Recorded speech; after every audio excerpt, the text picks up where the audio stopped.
tesouro precioso. Bem, Josué capítulo 5, nós vamos continuar trabalhando esse texto, o texto da circuncisão. Eu quero fazer hoje a leitura com você outra vez, esse texto que nós já lemos ele uma vez todo, outra vez nós lemos algumas partes, mas eu quero ler com você até o verso 9. O texto diz assim, verso 1: Sucedeu que, ouvindo todos os reis dos amorreus que habitavam deste lado do Jordão, ao ocidente, e todos os reis dos cananeus que estavam ao pé do mar, que o Senhor tinha secado as águas do Jordão de diante dos filhos de Israel, até que passamos, desmaiou-se-lhes o coração, e não houve mais alento neles por causa dos filhos de Israel. Então nós vemos aqui que a vitória interna já estava acontecendo. Jericó não está dentro, não está fora, mas está dentro de nós. O Jordão não está fora, mas está dentro de nós. Os inimigos que Josué precisava vencer não estavam fora, mas estavam dentro, estão dentro. Os inimigos que nós precisamos vencer estão dentro de nós. E quando os inimigos ouviram que as águas do Jordão haviam sido secadas, quando os inimigos ouviram que havia sido colocado um altar no fundo daquele Jordão, eles estremeceram o coração. Isso nos fala que decisões internas de remover os fundamentos da teimosia são internamente a chave de uma mudança de vida. É uma chave que entra no coração da pessoa para remover a teimosia. Uma das piores coisas que nós, conselheiros, lutamos contra famílias e contra pessoas é a teimosia. Sabe aquela pessoa teimosa? Ela tira no próprio pé, dói, sangra, mas ela continua tirando no próprio pé, dando a culpa em alguém, e ela continua naquela teimosia. Quando você muda uma chave interna, dentro de você muda algo, a mudança começa a acontecer no exterior. Você só pode vencer aquele sofrimento, você só pode vencer aquele drama, você só pode vencer aquela situação se dentro de você permitir virar essa chave. Então internamente virou uma chave. Quando você aceita que aquela situação precisa ser mudada, quando você aceita que aquele vínculo precisa ser desligado, quando você aceita que aquilo precisa ser derrubado, quando você aceita, então Deus designa o seu poder, a sua autoridade, para que você consiga realizar aquilo. Sozinho você não consegue. Você precisa de Deus para transportar você. Mas a chave, Jesus fala para Pedro que ia entregar as chaves, não é arrombando a porta, é chaves. A chave correta é abrir o coração. Então no verso 2, depois que o inimigo tinha estremecido, agora precisa acontecer algo neles. Depois que o inimigo estremeceu por uma decisão interna, o verso 2 diz: naquele tempo disse o Senhor a Josué: faze facas de pederneira e passa de novo a circuncidar os filhos de Israel. Nós vamos passar hoje mais um ponto sobre a circuncisão, e eu quero tirar aqui desse texto tudo o que for possível para a gente entender. Então a circuncisão é essa tipologia da cirurgia do Espírito Santo, arrancando o câncer interno da pessoa. A carnalidade, ela não funciona na vida de um convertido. A carnalidade, o prepúcio, aquilo precisa ser arrancado de dentro da sua vida. Então há muitas pessoas que querem conciliar Jesus, querem conciliar santificação com prepúcio. Então o prepúcio aqui fala da vergonha do Egito, o prepúcio aqui fala da desobediência do deserto, O prepúcio aqui fala de uma vida não circuncidada, uma vida não santificada, uma vida que não se dobra a uma aliança com Jesus. A pessoa quer a bênção, a pessoa quer o céu, a pessoa quer uma vida em abundância, mas quando chega naquele ponto de dizer, mas você precisa se dobrar, ela diz, não quero dobrar. Batismo não, aliança não, quebrantamento não, renúncia não, isso não. Você precisa abrir a vida, você precisa abrir a alma, você precisa colocar para fora, isso não. Então a circuncisão tem essa tipologia de uma cirurgia, de uma confissão, de uma reconciliação, e nós vamos passar daqui a pouco mais uma vez por isso tudo. Verso 3, então Josué fez para si facas de pederneira e circuncidou os filhos de Israel em Gibeate e Haralote. Foi esta a razão porque Josué o circuncidou todo o povo que tinha saído do Egito.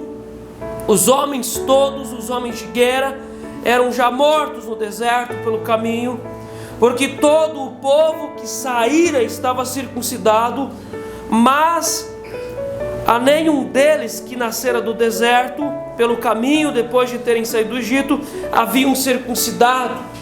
Porque 40 anos andaram os filhos de Israel pelo deserto, até se acabar toda a gente dos homens de guerra que saíram do Egito, que não obedeceram à voz do Senhor, aos quais o Senhor tinha jurado que lhes havia de deixar ver a terra que o Senhor, sob juramento, prometeu dar a seus pais, terra que mana leite e mel. Se percebe que Deus tinha dado uma promessa para essa gente que saiu do Egito,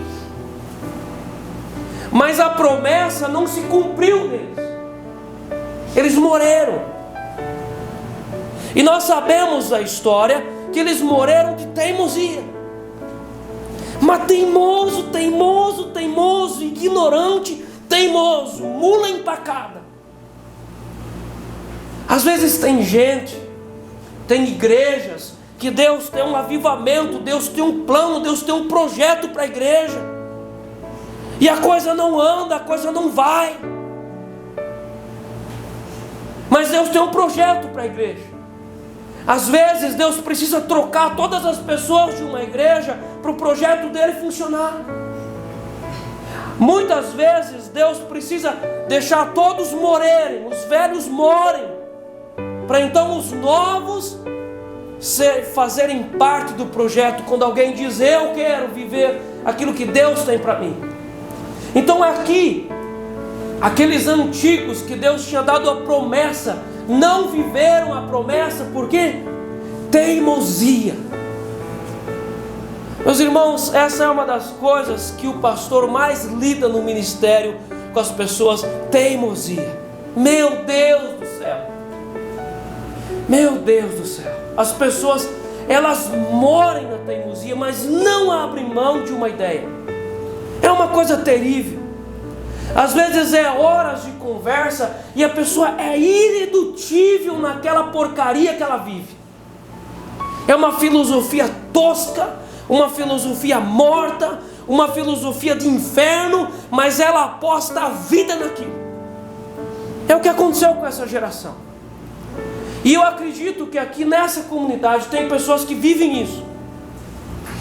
Apostam as suas fichas numa filosofia de morte, e ela acredita que daquele jeito ela vai conhecer Deus. Meus irmãos, abre mão da sua teimosia. Pessoas teimosas sofrem mais. Pessoas teimosas fazem o cônjuge sofrer. Pais teimosos fazem os filhos sofrer. Pais teimosos morrem e não veem a glória de Deus. Abre mão da sua teimosia. Deixa Deus trabalhar com você. Então Deus teve que matar essa geração e começar uma nova geração. E a nova geração que agora estava entrando em Canaã, Deus coloca circuncisão, coloca uma aliança sobre eles, e eles vão ver o trigo florescer em Canaã. Eles viram isso. O verso 7, porém, em seu lugar. Eu acredito que muitas pessoas aqui dessa igreja que foram embora, Deus tinha planos e projetos missionários com as pessoas. Mas por causa da teimosia, Deus colocou outros em seu lugar. Você pode ter certeza que quando Deus tem um plano, aquele plano vai se cumprir. Só que às vezes você não quer, e Deus vai colocar outro em seu lugar. Deus tem um plano para a sua vida. Agora a pergunta é: você quer viver esse plano?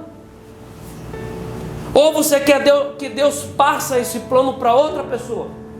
Você quer viver esse plano? Quer viver esse projeto? Então você precisa ouvir e viver aquilo que nós vamos estudar aqui. Porém, em seu lugar, pôs a seus filhos, a estes Josué circuncidou, porquanto estavam incircuncisos, porque os não circuncidaram no caminho. A pessoa podia não deixar se circuncidar? Podia. E tem gente que não quer circuncidar. Não, eu não abro meu coração para ninguém. Eu acho que eu vivendo no meio dos porcos e comendo alfarrobas é uma abundância de vida. Como é que você vai convencer uma mosca que está lá no cocô de que o cocô é complicado? Aquele cocô, aquelas fezes é boa para a mosca.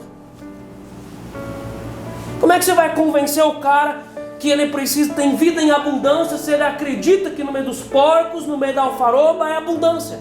Não é abundância. Deus tem muito mais para você.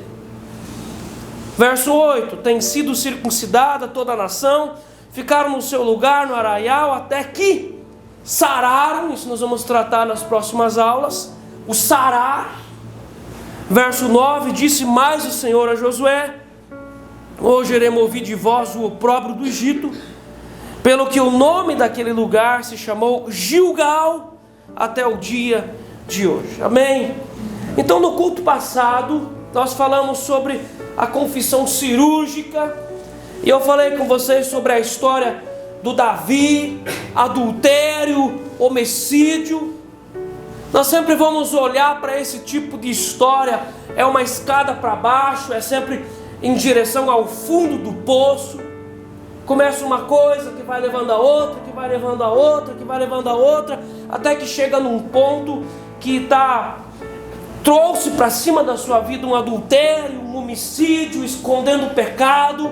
E Deus sempre tem um Natã para cada Davi. Isso você pode marcar. Deus tem um Natã para cada Davi. E eu acredito que a missão do profeta Natã não foi uma missão fácil, porque um rei poderia de repente se irar com aquela situação e matar o profeta.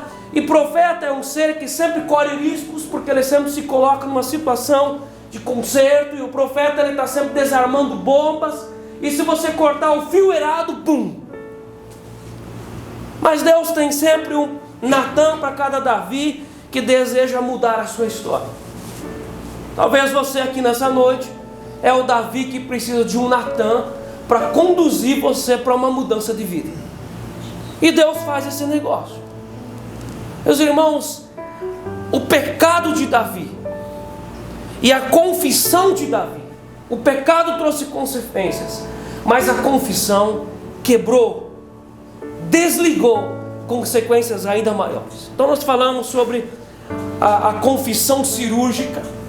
E muitas vezes, ou a maioria das vezes, não é fácil a pessoa confessar algo, mas você não pode viver com aquela coisa, aquela sujeira dentro do seu coração. Isso atrapalha demais você. Isso te desequilibra, te desestabiliza. Você vai para a Bíblia, você não tem concentração, porque você tem dentro do seu coração algo que pulsa, e você precisa abrir a sua vida, e você precisa contar isso para alguém.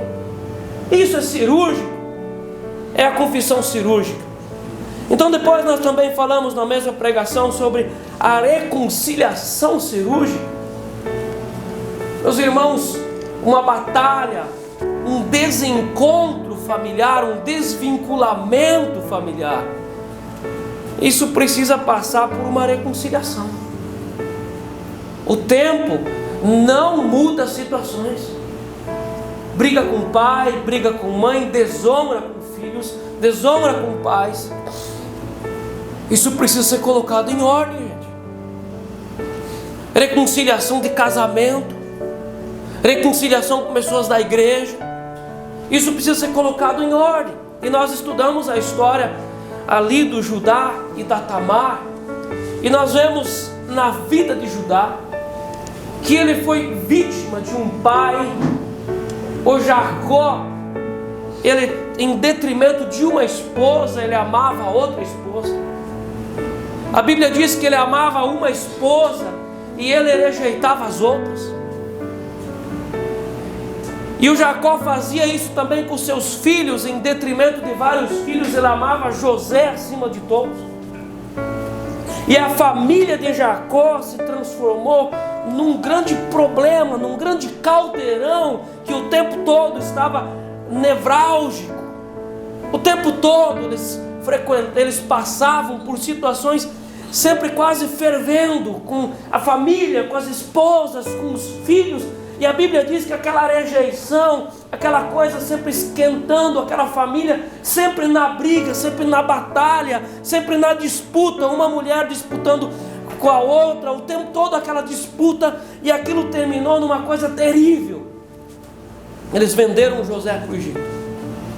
O texto lá em Gênesis começa falando que o Judá não aguentou essa situação e ele se desvinculou da família. Há um desvinculamento. Nós vemos toda essa família caminhando para baixo, sempre de mal a pior, escada para baixo, como pai com os filhos, homem com as esposas, para baixo. Judá se desvinculou. A Bíblia diz que ele contraiu um matrimônio com uma pessoa que ele não deveria ter casado, desceu mais uma escada. A Bíblia diz que ele teve 3 filhos, e 2 daqueles filhos Deus matou eles porque eles se tornaram pessoas taradas sexualmente. A sensualidade tomou conta daquela família. Então sobrou um único ainda, um filho mais novinho, que então foi prometido para uma nora chamada Tamar. E nós vemos aqui o Judá, um homem irresponsável, como ele prometeu e não cumpriu. Nós vemos um homem irresponsável que pelo fim caiu nas mãos dessa nora chamada Tamar, uma mulher que construiu uma vingança, se vestiu de prostituta, esperou o Judá na beira de um caminho, deitou-se, engravidou do seu sogro, tomou do seu sogro o CPF e o RG, e quando ela estava grávida, a sentença sobre ela foi: tem que ser queimada, e ela mostrou o CPF e o RG de quem me engravidou esse aqui. Então houve uma confissão do Judá: ela é mais justa do que eu. Deus tem sempre um Labão para cada Jacó, e Deus também levanta uma Tamar para cada Judá.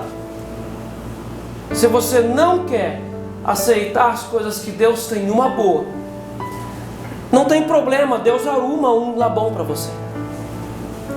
Se você quer ser desonesto e não colocar as coisas em ordem, por amor, Deus arruma uma Tamar para você. E quantos homens têm sido colocados nas mãos de mulheres e eles têm cirandado no canto de Satanás, uma vida bobeada, saquitel furado, por causa da injustiça de promessas não cumpridas. Foi o que aconteceu com Judá. Judá foi um homem que conseguiu dar a volta por cima, abrindo um profundo pedido de perdão, reconciliando-se com Tamar, com seu pai, com seus irmãos e com a sua história redentiva. A diferença, o segredo, a chave da vida do Judá foi a reconciliação. Foi conseguir dar passos atrás, foi conseguir dar marcha ré e dizer: eu irei, eu quero colocar as coisas em ordem. E esse homem se tornou intercessor do seu irmão José, e por causa da intercessão dele, ele consertou a sua história redentiva e foi colocado inclusive na genealogia de Jesus. Tem pessoas que Deus tinha um plano para a vida dela, e que nós nunca vamos saber o nome dela, e desapareceu dos livros de Deus, porque a pessoa não consertou a sua história redentiva. Você tem uma história redentiva. Você tem abaixo de você e ao teu lado pessoas que precisam ser salvas. Pais em relação a filhos, maridos em relação à esposa. Você tem uma história redentiva com você. Enquanto que você não se reconcilia com aquelas pessoas que você quebrou vínculos, a tua história redentiva não funciona. Então nós vamos ouvir muitas vezes as queixas dos pais dizendo: pastor, eu falo com os meus filhos, mas os meus filhos não ouvem. E quando você vai examinar profundamente, há ali um problema muito sério de falta de perdão. Você precisa consertar a sua história redentiva, se você quer continuar caminhando. Ou senão, você se torna uma pessoa anulada pelo teu passado. Em terceiro lugar, nós falamos sobre a restituição cirúrgica. Nós falamos sobre o Zaqueu, Lucas capítulo 19. E nós falamos de um enriquecimento ilícito. Um homem que cobrava mais do que valia, saqueava, ameaçava, tirava, o enriquecimento ilícito. E esse homem contraiu muitas riquezas, e é sempre aquele pensamento: está tudo certo, não vai acontecer nada. E nós vemos que houve uma restituição vital. Em Lucas 19, verso 8, quando Jesus visita a casa de Zaqueu, o Zaqueu diz para Jesus: Senhor, resolvo dar aos pobres a metade dos meus bens, e se em alguma coisa tenho defraudado alguém, restituo 4 vezes mais. Meus irmãos, a riqueza condenava a família daquele cara.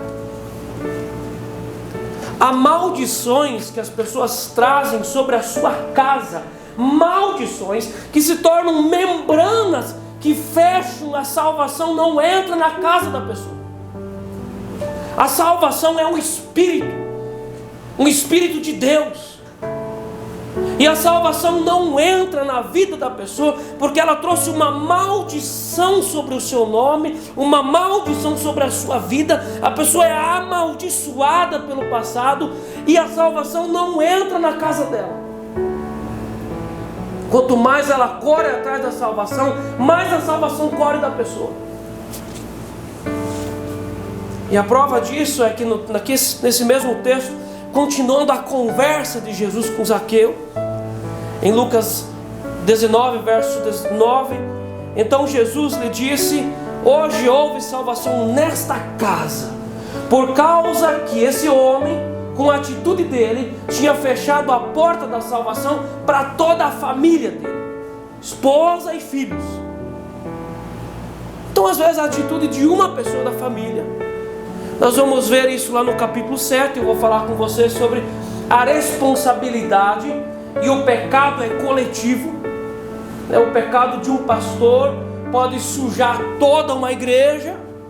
O pecado de um homem pode sujar toda a família. O pecado de uma esposa pode sujar todo o casamento, comprometer toda a casa. Então o nosso pecado nunca é isolado. O nosso pecado nos compromete com quem vive com a gente. Isso aconteceu com o Zaqueu. O Zaqueu contraiu uma maldição sobre ele e sobre a casa dele. E Jesus, depois que ele conserta isso interiormente, Jesus diz: hoje houve salvação nessa casa, pois que também este é filho de Abraão, porque o Filho do Homem veio buscar e salvar o perdido. Meus irmãos, dá atenção para isso. Não faça de conta que essa palavra não é para você.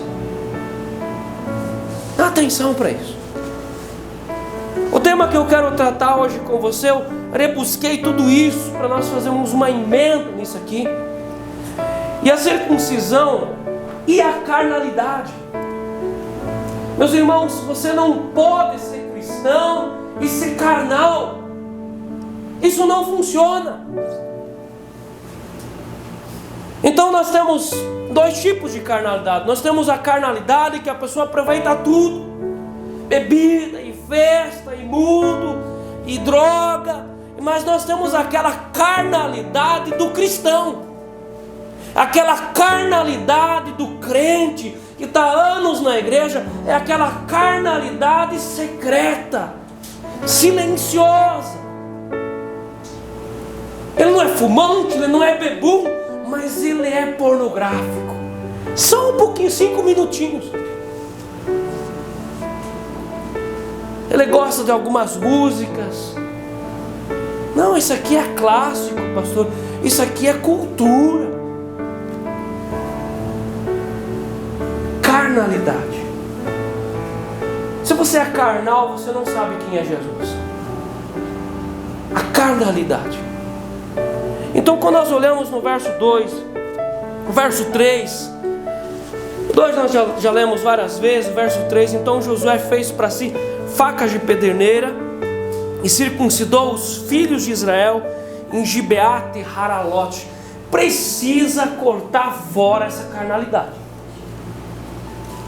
E você é uma pessoa que consegue ouvir o Espírito Santo. Eu tenho certeza que hoje, durante o louvor, o Espírito Santo já falou com você. Deus já falou com você, Deus já mostrou. Talvez Deus já anda martelando no seu coração alguns dias, mostrando para você com clareza o que você precisa arrancar da sua vida, onde você precisa passar o bisturi do Espírito Santo. Eu acredito que Papai do Céu já está incomodando você e mostrando para você há muito tempo. Deus é justo e Deus é bom. Deus jamais vai pedir algo de nós sem antes Ele nos informar. Então Deus já mostrou para você o que você precisa deixar. Gibeate Haralote é esse nome que aparece aqui na geografia daquele lugar. A palavra Gibeate Haralote significa monte dos prepúcios. Esse lugar ficou lá exatamente por causa dessas milhares de circuncisões que foram feitas naquele dia. Significa monte dos prepúcios, o altar espiritual onde a carnalidade foi extirpada. Que o dia de hoje seja Gibeate e Haralote na sua vida, para você voltar para sua casa e aquela carnalidade foi extirpada da sua vida. Extirpada. Em Colossenses 2:11, o apóstolo Paulo fala: nele também fossem circuncidados, não por intermédio de mãos, mas nos despojamento do corpo, da carne, que é a circuncisão em Cristo.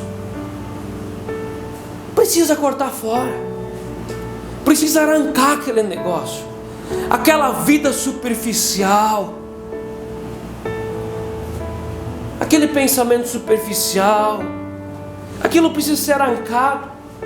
Carne, carnalidade, carne, não é o corpo físico, mas é a alma moralmente corrompida, adoecida, descontrolada espiritualmente pelos instintos físicos, pelos desejos desenfreados que conspiram contra o governo do Espírito Santo. É isso que é carne. Desejos descontrolados. Não fala aqui de temperamento, fala de carnalidade, desejos descontrolados que conspiram contra o governo do Espírito Santo, aqueles desejos que não são apetite para a santidade, mas são apetite para coisa errada. É aquele desejo intrinsecado dentro do seu coração que diz: não, ninguém vai saber, a gente esconde, a gente cuida para não contar. Isso é carnalidade. O Espírito Santo só nos liberta das carnalidades da alma na mesma profundidade que a cruz corta na nossa vontade. Então, se você não deixa a cruz de Cristo entrar, a carnalidade está lá. Você não consegue tirá-la sozinho. A cruz de Cristo, aqui, a pederneira, ela é a tipologia da cruz de Cristo. A cruz de Cristo, ela entrou tanto na carne do Filho, na carne do Cristo, e a cruz de Cristo também precisa entrar na nossa carne. A cruz de Cristo é a pederneira, é o bisturi que arranca a carnalidade.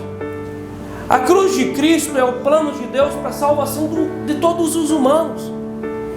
Ela resume também um estilo de vida onde aprendemos a negar a nós mesmos com o propósito de alinhar a nossa vontade com a vontade divina. Precisamos lidar com os excessos emocionais. Nós precisamos lidar. O apóstolo Paulo diz lá em Gálatas que um dos frutos do Espírito Santo é o domínio próprio, é aprender a lidar com os excessos emocionais. Colocamos limites em nossos desejos e sentimentos. Tem que colocar limites. Subjugamos as tentações.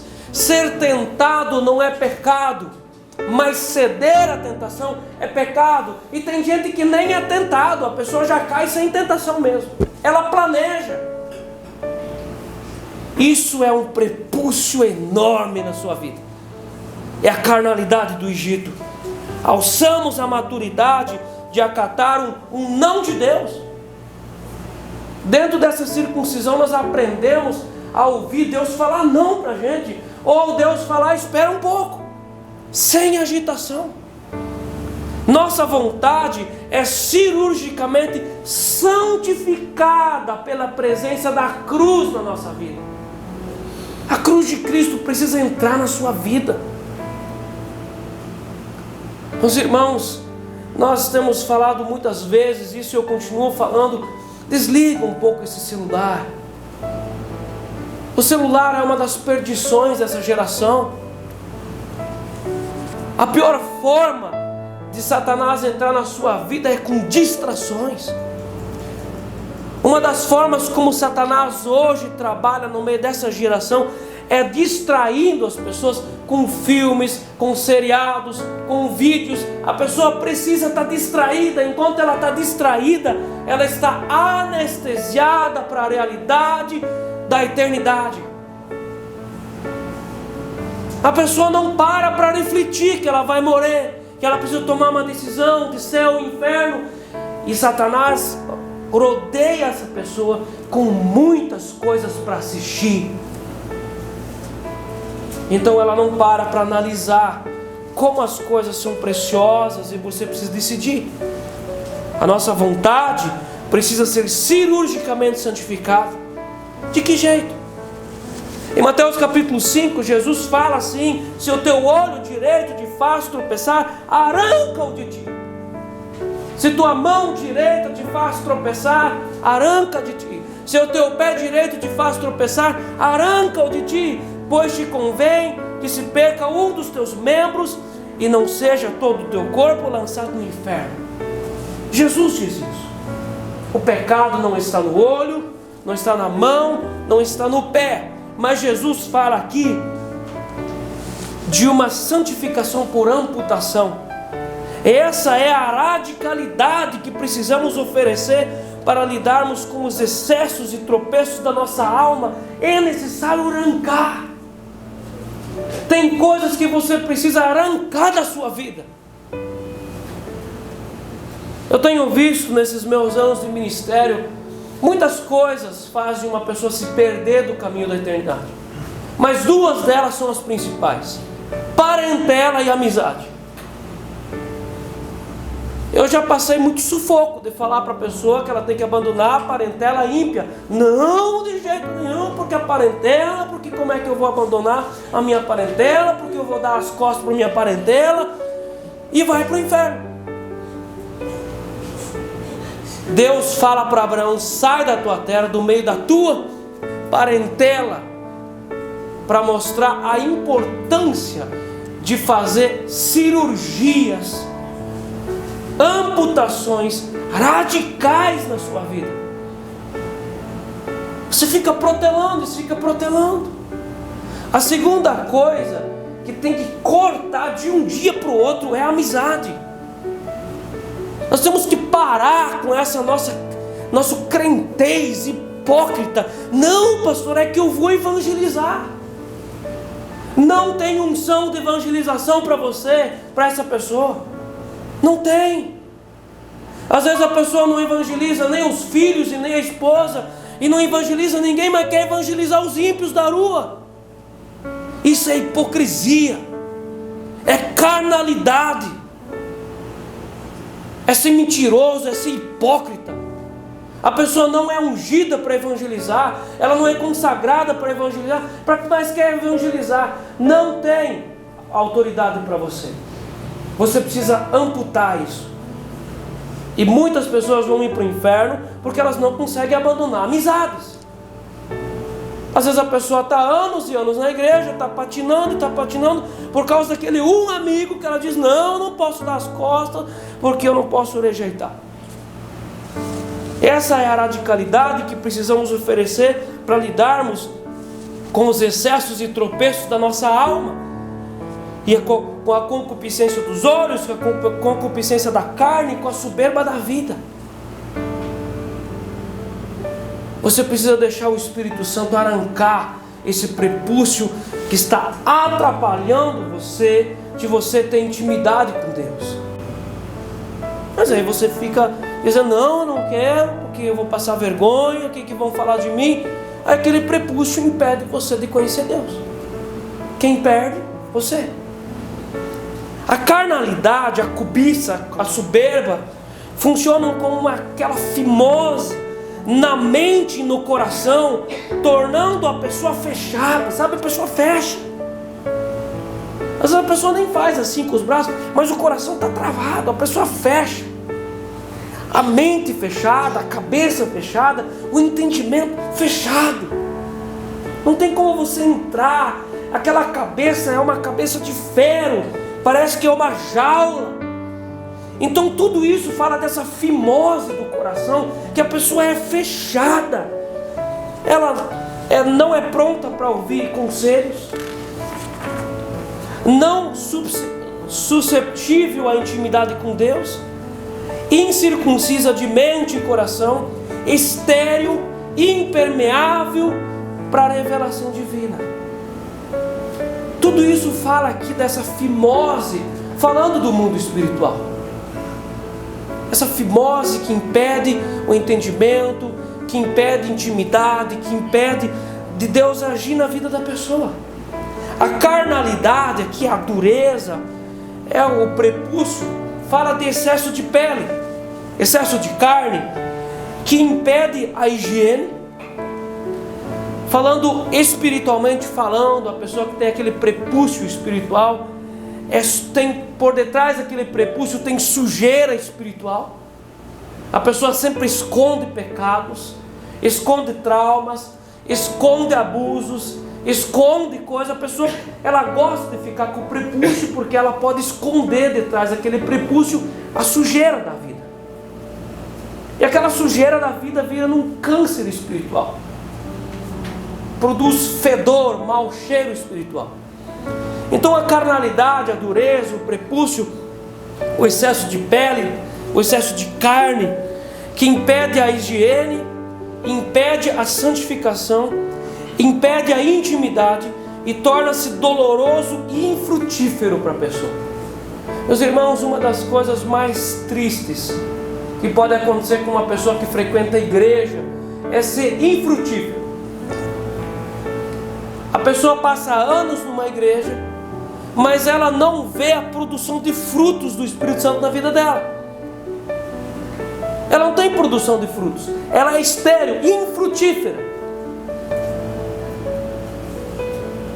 Meus irmãos, você tem que fugir disso. Essa questão de não frutificar é um sintoma de falta de circuncisão. Sujeira, coisa escondida, carnalidades. Em Romanos capítulo 7, verso 5, Paulo fala: porque quando vivíamos segundo a carne, segundo as paixões pecaminosas, postas em realces pela lei, operavam em nossos membros, a fim de frutificarem para a morte. Então tinha frutificação para a morte, que é a esterilidade espiritual. E a carnalidade está diretamente associada à sexualidade. Você pode ver todas as vezes, a carnalidade está sempre associada com a sexualidade, de uma forma ou de outra, sempre. Todos os caminhos da carnalidade estão ligados com a sexualidade.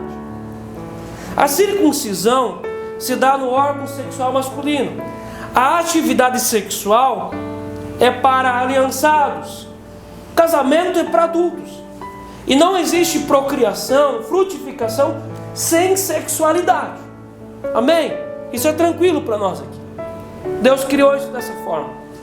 Mas em João capítulo 3, verso 6, Jesus fala com um sacerdote chamado Nicodemos. Jesus fala: o que é nascido da carne é carne, o que é nascido do espírito é espírito. Então existe diferença de quem é carne e quem é espírito. E a diferença entre os filhos da carne e os filhos do espírito. Quem nós somos nessa história? Filhos da carne ou filhos do espírito? A circuncisão também carrega uma importante narrativa sobre resolver problemas da sexualidade. Porque na sexualidade está a nossa identidade. Quando uma mulher está grávida, quando ela percebe, quando ela descobre a gravidez, uma das primeiras coisas que o casal grávido deseja saber é o sexo da criança. Porque a partir de saber o sexo da criança, se dá nome para a criança, se compra roupa, tudo depende da sexualidade, porque na sexualidade está a identidade. Então a circuncisão também carrega uma importante narrativa sobre resolver os problemas da sexualidade de uma pessoa, os traumas ligados aos abusos, à paternidade, e é preciso uma redenção da verdadeira masculinidade e da verdadeira feminilidade.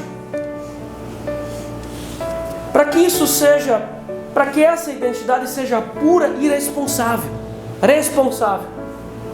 Aonde existe impureza e irresponsabilidade, há um crescimento de prepúcio, sujeira, mau cheiro. Aonde uma identidade é redimida, as coisas se tornam puras e responsáveis. Então, quando nós vamos trabalhar, por exemplo, numa questão de casamento, tem problema de casamento, sempre vai estar ligado com o quê? Sexualidade. E sexualidade tem ligação com identidade.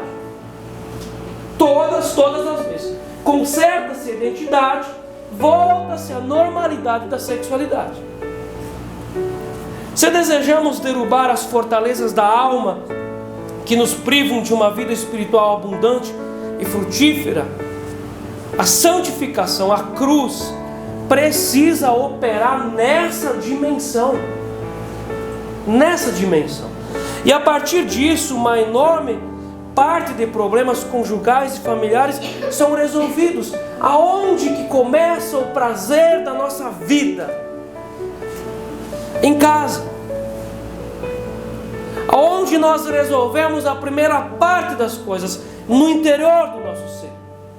Eu comecei falando com vocês hoje sobre o interior. Quando nós temos decisões interiores corretas, os inimigos tremem. E logo depois, esse resolver a vida se resolve dentro de casa, onde você vive, marido e esposa. Então se resolve uma boa parte dos problemas também dos filhos. A partir disso, uma enorme parte de problemas conjugais e familiares são resolvidos. A essência da verdadeira espiritualidade resume-se na intimidade com Deus. Intimidade com Deus. Integridade gera confiança. Confiança gera intimidade. E intimidade gera frutificação. Tem que ter frutificação.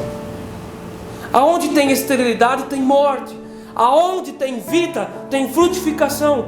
Regras religiosas e comportamentos superficiais, comportamentos que impressionam, não geram vida. É hipocrisia. O que produz vida e frutificação é a nossa intimidade com Deus. O tanto quanto a cruz entra no seu coração é o mesmo tanto que o Espírito Santo vai operar. A pederneira, o bisturi, na figura da cruz de Cristo, precisa penetrar na nossa vida e precisa fazer cortes significativos. E Jesus também resume isso lá em Mateus 5,37, dizendo: seja o teu sim, sim, o teu não, não.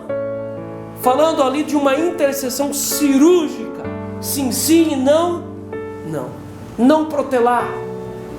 Tem coisas que precisam ser resolvidas hoje ainda.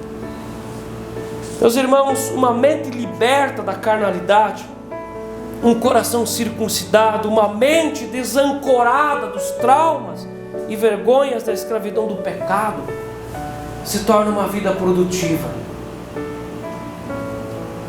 E eu tenho certeza que você deseja ter uma vida produtiva.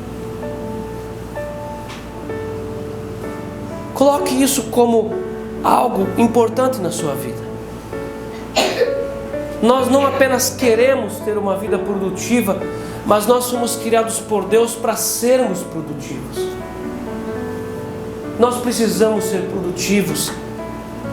Hoje você precisa deixar a cruz de Cristo cortar a carnalidade do seu coração. Naquele dia aqui, estavam milhares de homens parados diante de Josué, tirando a sua roupa, mostrando a sua identidade, dizendo: eu quero fazer uma aliança com Deus. Hoje está eu e você diante de Jesus Cristo, e muitas fimoses, muitas carnalidades precisam ser arrancadas. E eu quero convidar você, para você deixar o Espírito Santo fazer isso com você.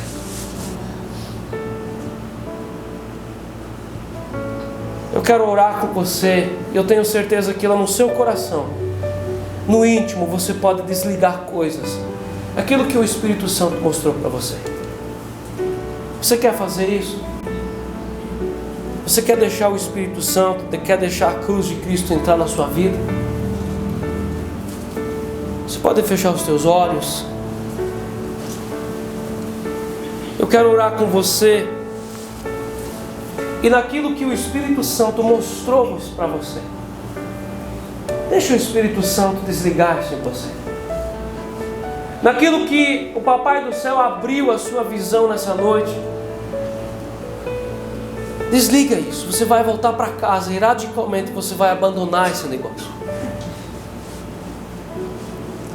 Em nome de Jesus, nós te damos graças, Senhor, porque o Senhor sempre nos ouve. E eu te dou graças, Deus, por essa meditação que o Senhor está nos dando. E eu quero reconhecer que o Senhor tem aberto o céu sobre nós, porque o que nós temos visto e ouvido vem do Senhor.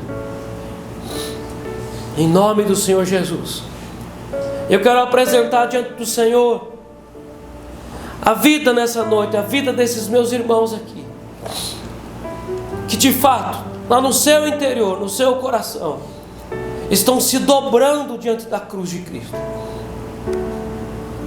e entenderam que precisam abrir mão da sua carnalidade, renunciar coisas do passado, abrir a sua roupa, mostrar a sua identidade, mostrar suas vergonhas, e deixar o Espírito Santo arrancar o prepúcio. A vergonha do Egito precisa ficar no deserto. A vergonha do Egito precisa ser botada para fora. Em nome de Jesus. Dessa forma, Senhor Deus, nós te agradecemos, crendo que o Senhor está fazendo um trabalho de obra na vida de muitos aqui. Crendo, Senhor Deus, que a partir desse culto hoje, voltando para casa, as coisas não serão mais da mesma forma, mas muitas coisas serão mudadas. Fortalece, Senhor Deus, o coração daqueles que no íntimo estão desejando que as coisas mudem. Nós entendemos pela Tua palavra que nós somos fracos e humanos, e que nós carecemos e precisamos da ajuda do Senhor, Pai. E nós dizemos, com a ajuda do Senhor nós podemos vencer isso. Nós queremos nos submeter ao Senhor, Pai. E dessa forma nós oramos, em nome de Jesus Cristo e em nome do Espírito Santo. Amém. Amém. Amém.